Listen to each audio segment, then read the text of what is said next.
This road rage incident spirals out of control really fast, and I'll be honest guys, this one makes me really angry. There's some hard lessons we need to learn out of this one.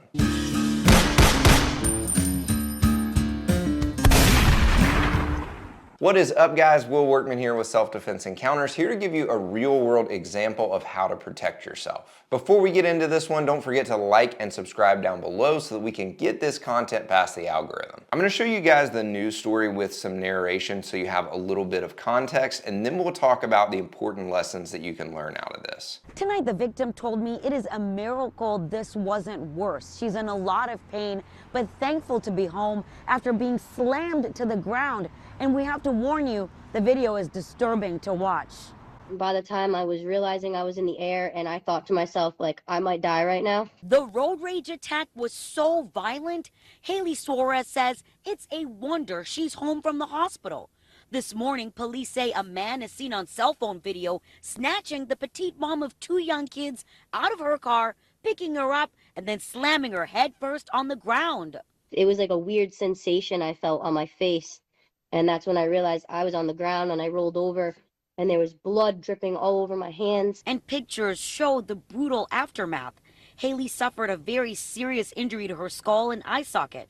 Her knee and foot are broken. She says she couldn't move them. All I could think was, I'm probably never going to be able to walk again. I can't even tend to my kids. I can't even walk up a staircase. I can't put my own sock on my foot. We're getting a second 911 call on this saying there's a fight involved there. 3 Adam 6, we need an ambulance here. And all that violence for what? Investigators say the victim had just been in a fender bender with the suspect, Gladior Quasia.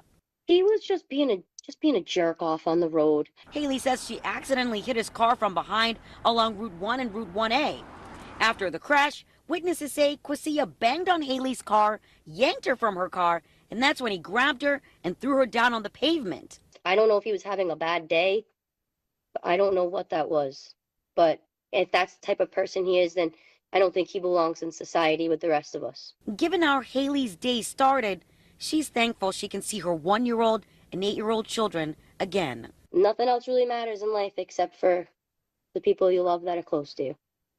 I told you guys this one was heavy, and there's some important lessons that we can learn. First thing that we can learn out of this one, guys, is road rage is a stupid game. And if you play stupid games, you win stupid prizes. She said that this guy was being a jerk on the road. I don't know if that was kind of mutual, where they were cutting each other off or flipping each other off, or I don't know.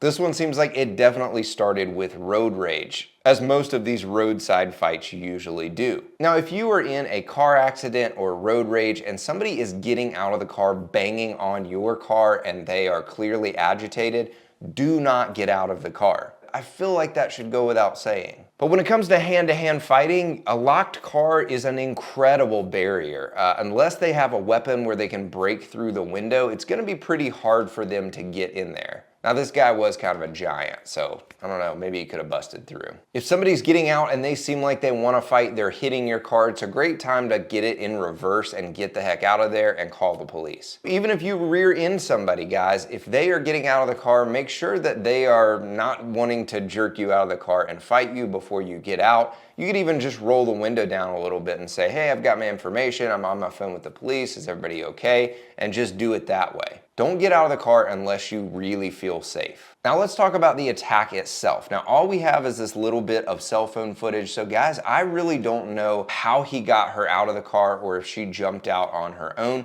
but it does definitely look like she's fighting back here. She's throwing some punches before he picks her up. A hard lesson that we can learn from this, guys, is strength is a real thing. It really is. It's the whole reason that in fighting sports we have weight classes. Because if you have a 300-pound guy going up against a 120-pound woman, it's not going to end well. Strength is a thing that matters in the fight. It's not the only thing that matters, but it is a big deciding factor. So you got to be careful when somebody is a lot bigger than you. Another hard truth that we can learn out of this one is no one is coming to save you. When you're in the middle of an attack like this, you have got to fight for your life. And it sounds like she did a pretty good job of this here as best she could. You can call the police, and other bystanders around you probably will call the police, and that's great. They'll show up a few minutes later to clean up the blood and get the ambulance there to get you to the hospital. But they're not going to be there in time to save you. Good Lord. which is why you need to carry self-defense tools. Guys, pepper spray would have been great through a cracked window in a situation like this. If he's trying to break through that window, some hot sauce to the eyes can be really effective.